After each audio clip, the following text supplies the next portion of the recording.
Olá, gente, muito boa noite.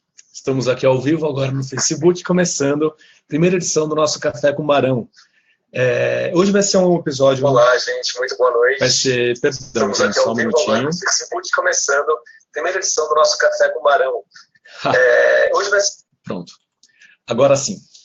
Então, o objetivo fundamental desse nosso programa, às quintas-feiras, às 7 horas da noite, é discutir um pouco a prova de política internacional.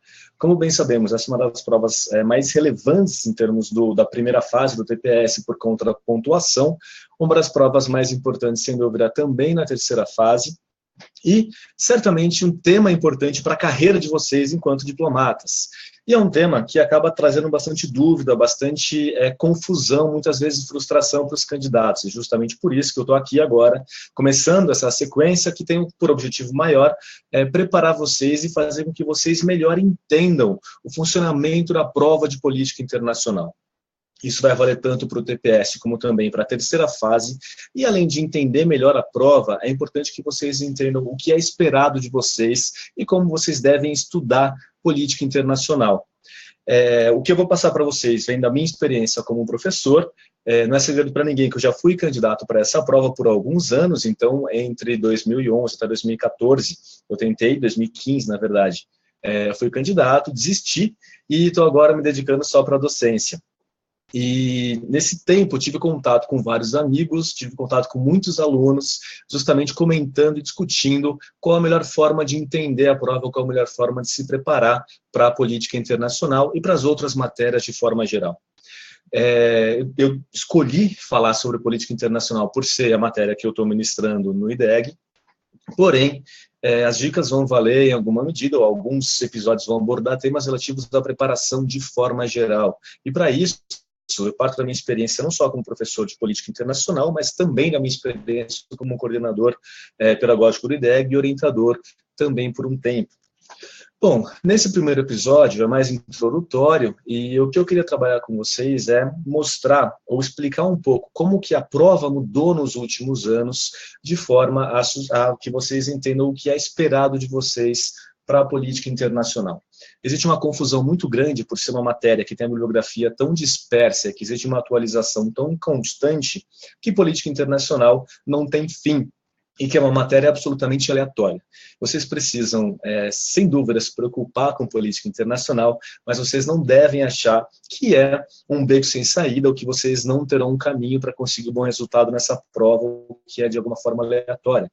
A cobrança dos temas especificamente, certamente tem um grau de aleatoriedade, é claro, tem um grau de sorteio, na verdade, do próprio CESP, porém, quando a gente pensa em termos gerais do que costuma ser cobrado e como costuma ser cobrado, a gente percebe uma certa recorrência, a gente percebe uma certa regularidade. E junto do próprio edital, é justamente essa regularidade que orienta tanto a preparação de uma aula de política internacional, como também orienta os estudos de vocês.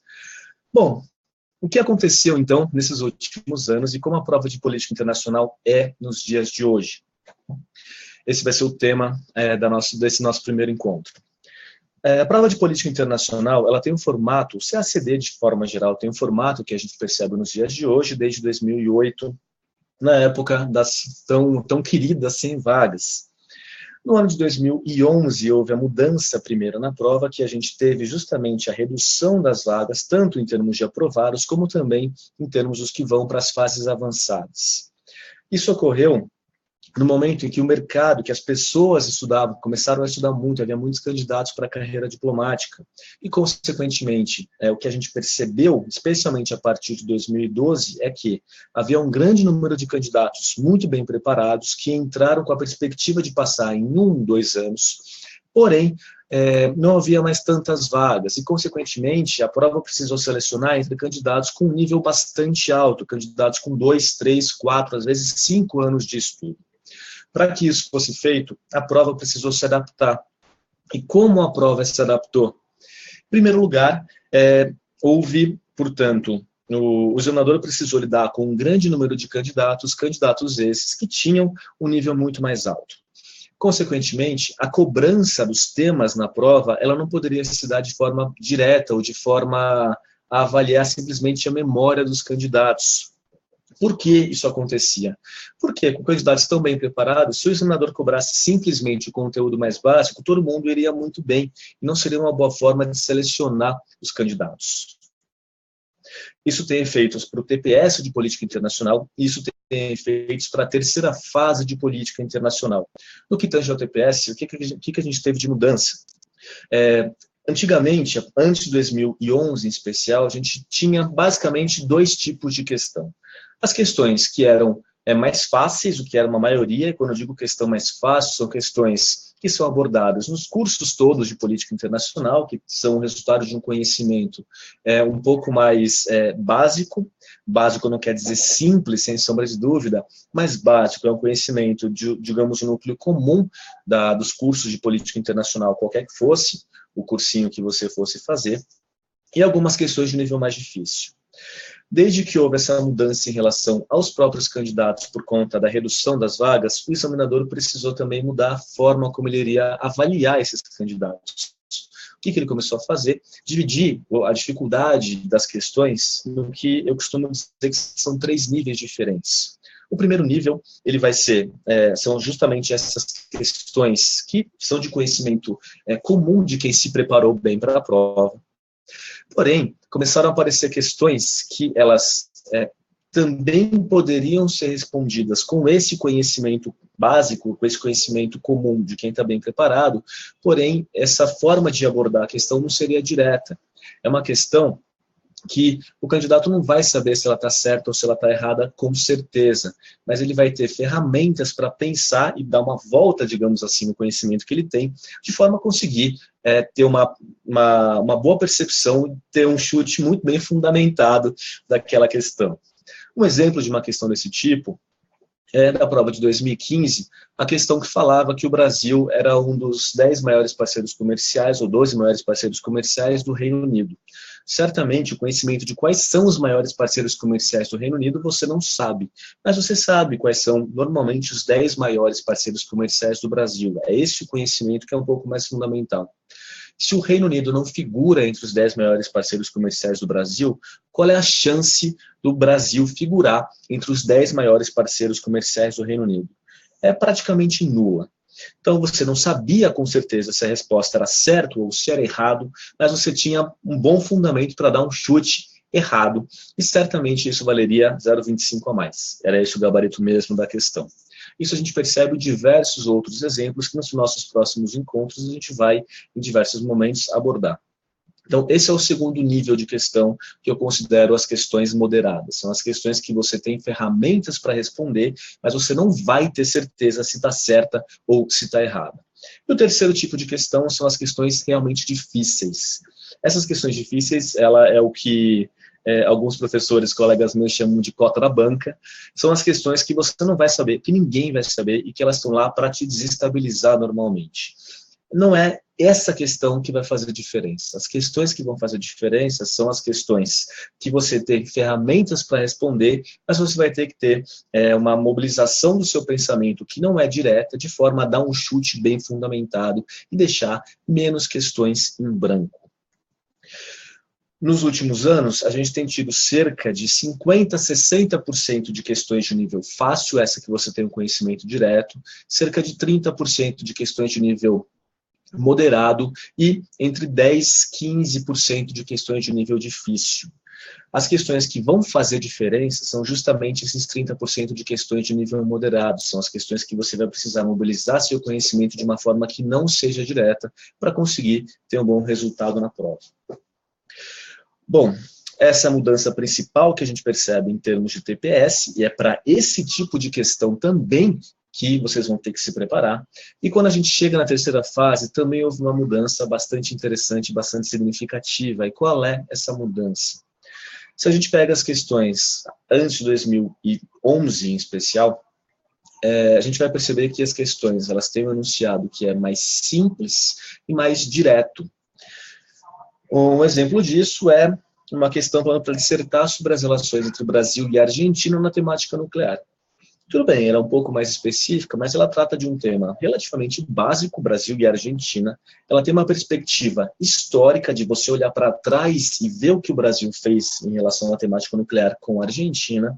E não havia muito por onde escapar. Qualquer tema relativo a essa dinâmica que você abordasse na prova era considerado como você está respondendo. E as questões tendiam a ter notas mais altas, via de regra. Eram questões, portanto, que apenas se fundamentavam em você expor o conhecimento que você tem, conhecimento esse dos temas mais relevantes acerca da política externa brasileira. São questões relativamente simples, as questões mais antigas.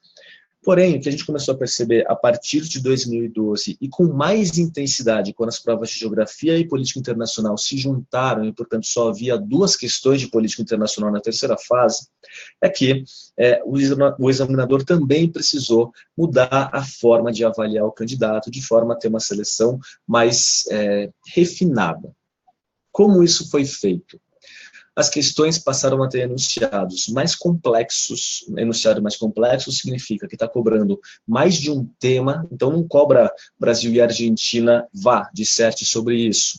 Se a gente pegar a prova do ano passado, por exemplo, a questão sobre comércio era defina regionalismo comercial, fale se ele está de acordo com as regras da OMC, fale se ele contribui ou prejudica para o comércio internacional e diga em que medida a parceria Transpacífico auxilia ou atrapalha o regime de comércio internacional. Numa questão de 60 linhas, tem 6 pontos que vocês precisam responder.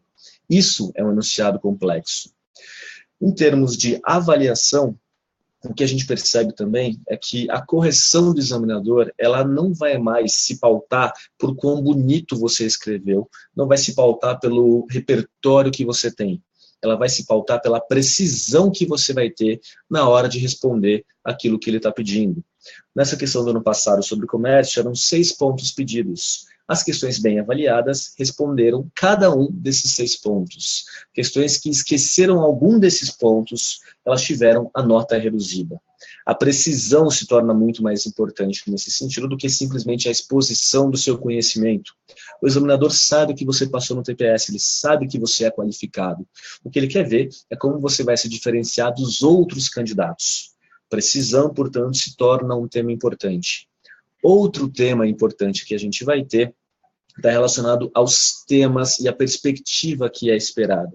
Se antes de 2011 você tinha questões mais históricas, história da política externa brasileira passou a ser cobrada de forma mais intensa em história do Brasil, e em política internacional as questões se tornaram fundamentalmente questões analíticas, questões que não vão exigir de você exposição do conhecimento que você tem, mas sim articulação do conhecimento que você tem, articulação dos conceitos com os quais você está familiarizado, de forma a sustentar um argumento que é exigido de vocês no enunciado.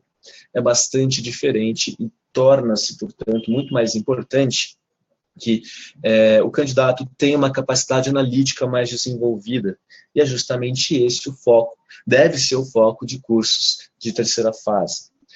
Como a gente pode perceber, portanto, é um conhecimento que é mais amplo, de certa forma, mas não é amplo no sentido de quantidade. A quantidade não varia tanto quando a gente pega a prova de 2008, 2009 e a prova de 2015, 2016. O que mais vai variar é o pensamento analítico que é exigido de você e a capacidade que é exigida do candidato de articular as informações de uma forma coerente no TPS, de forma a avaliar questões que ele não vai saber se está certo ou se está errado, mas ele vai ter condições de se perguntar se faz ou não faz sentido, e se fizer, colocar certo, se não fizer, colocar errado. E numa terceira fase, o candidato vai precisar articular o conhecimento que ele tem de uma forma muito mais integrada, mobilizando conceitos, normalmente focado em situações atuais e não históricas, e com uma perspectiva analítica e também, às vezes, propositiva.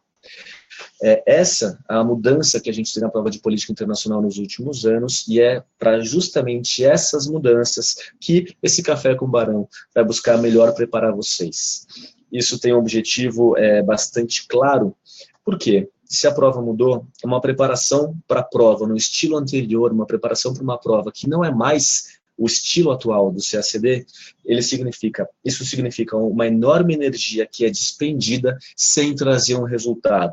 Isso significa, muitas vezes, candidatos que estão há 2, 3, 4 anos se preparando e tiram 4 em política internacional e vão mal na terceira fase de política internacional. Isso pode ser corrigido e espero que os nossos próximos encontros ajudem nesse sentido. Eu vou abrir agora para vocês que estão assistindo, se vocês tiverem alguma pergunta, vocês podem falar.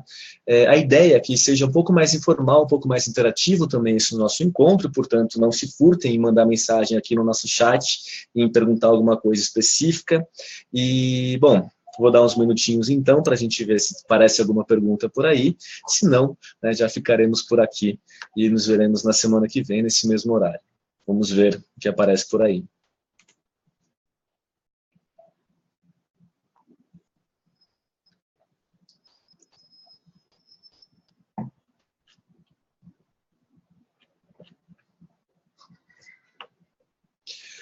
Olá, Rodrigo, boa noite.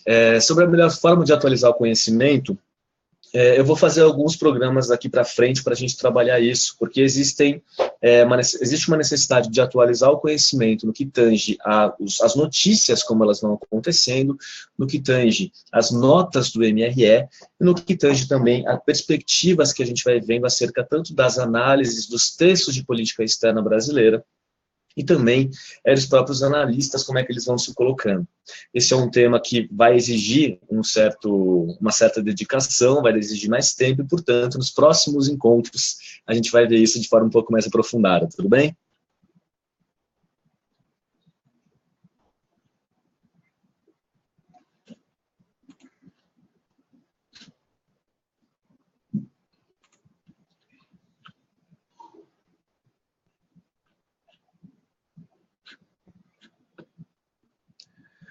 Bom, gente, acho que por hoje, então, esse nosso primeiro encontro é isso.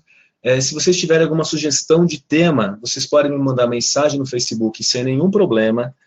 Se vocês tiverem alguma outra dúvida, também me mandem mensagem, que aí os próximos encontros eu vou orientá-los, não só pelo que é necessário que vocês saibam, mas também por aquilo que vocês mais têm vontade de saber, para ter um bom resultado na prova de política internacional, tudo bem?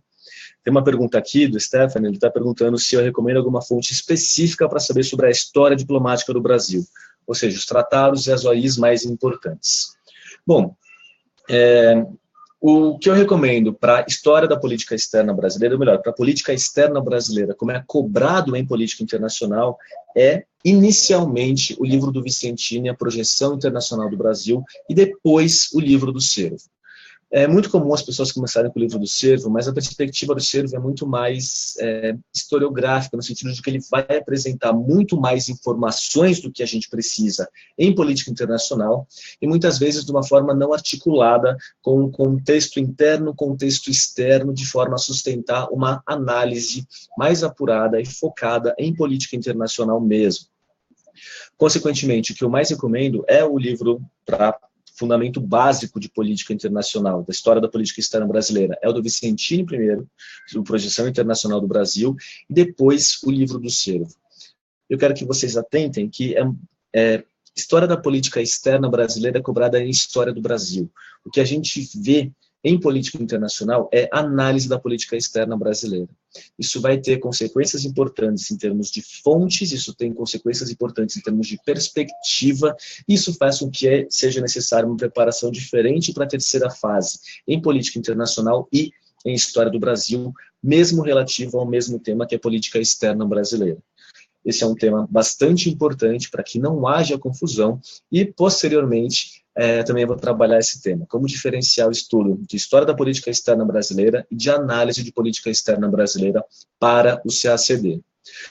Especificamente sobre a ordem, os acontecimentos mais relevantes, existem 2 textos interessantes. Um deles é um artigo que tem uma cronologia da política externa brasileira. Se você quiser, basta me mandar depois uma mensagem no Facebook, que eu passo isso para você, e quem quiser também, só me pedir, mandar uma mensagem também. E existe a cronologia das relações exteriores do Brasil. Essa cronologia é um livro que está aqui perto de mim, eu só preciso encontrá-lo. Mas, enfim, esse é um livro referencial, bastante lembrado também, e, obviamente, agora eu vou ter dificuldade em encontrar, mas ele está aqui em algum lugar. Mas esse livro, de Cronologia da Política Externa Brasileira, é um bom livro de consulta, certamente não um bom livro para você decorar, não é esse o objetivo. O que é interessante notar é que os principais tratados, as principais relações com organizações internacionais, os principais eventos da política externa brasileira, são aqueles que são recorrentemente citados na literatura. Então, uma forma melhor de você identificar o que é mais importante, as ocorrências, os eventos mais importantes da política externa brasileira, não há uma forma melhor de você identificar esses eventos do que fazendo a leitura de textos indicados acerca desse tema. Tudo bem?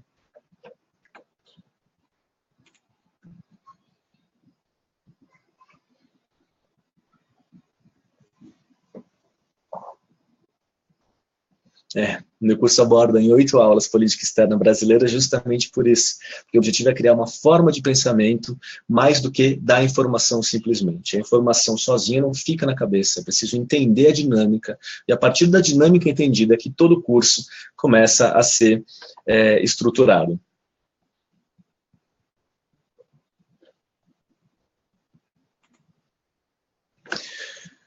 Bom, gente, por hoje, então, é isso. Tem mais uma pergunta aqui,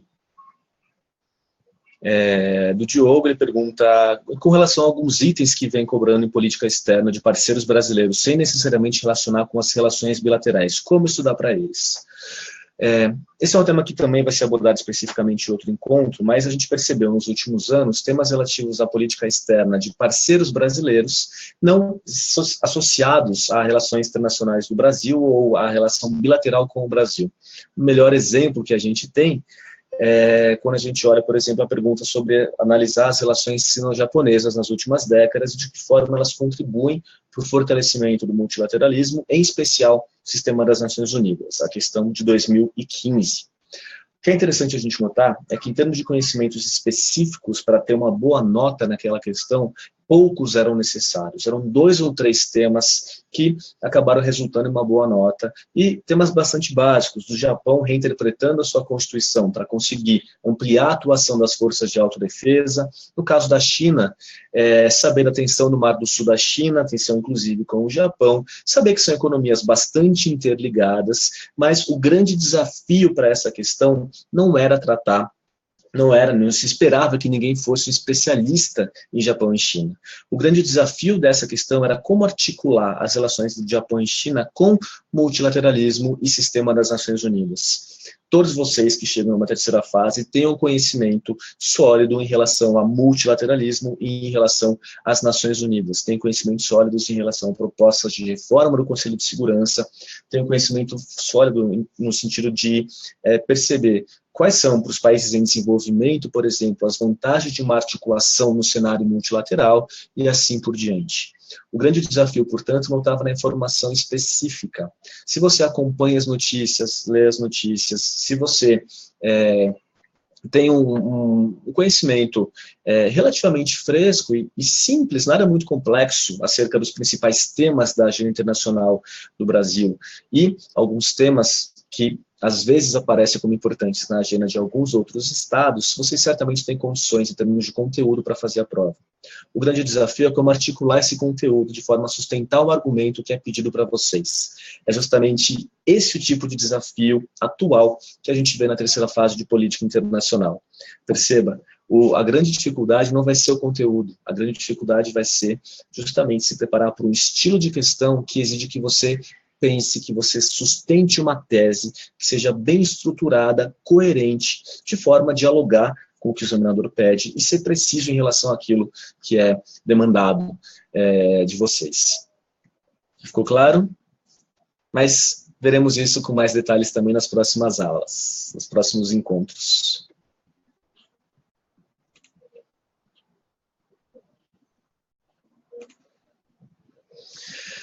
Ok. Então, por hoje é só, gente. A ideia é ser um encontro mais rápido, não quero deixar ninguém cansado também. Semana que vem, quinta-feira, 7 horas da noite, nós nos veremos mais uma vez.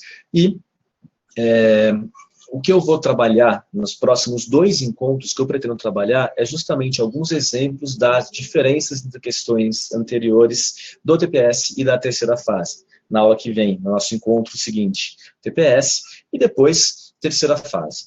Também de forma bastante direta, bastante pontual, para vocês perceberem como a prova mudou, e a partir daí a gente começa a trabalhar em estratégias específicas para a prova de política internacional do CACD, como ela é hoje. Tudo bem? Se tiverem sugestões, me mandem mensagem. Se vocês tiverem dúvida, não deixem também de me acessar, seja pelo Facebook, Felipe Estre, ou também pelo meu e-mail, que é felipebestre@gmail.com. E, bom, muito obrigado por quem acompanhou, muitíssimo boa noite a todos, e semana que vem nos vemos, tá certo? Um abraço, gente, até mais.